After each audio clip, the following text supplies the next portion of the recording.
kailanman ay laging ikaw ang siyang iibigin ko sa tuwing na di mo man sabihin ang nasa damdamin ay nataramang lumalayo ka na ngayon sa akin.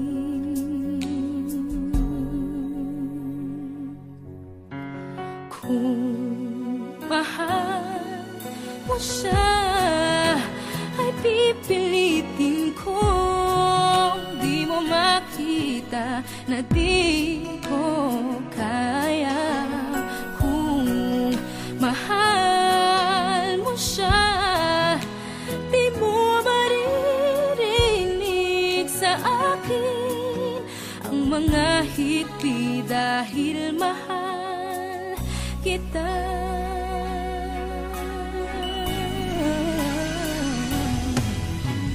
Kung di mo makita sa kanya ang nais, ay narito ako, maghihintay pa rin lagi ang puso. Di ka pipili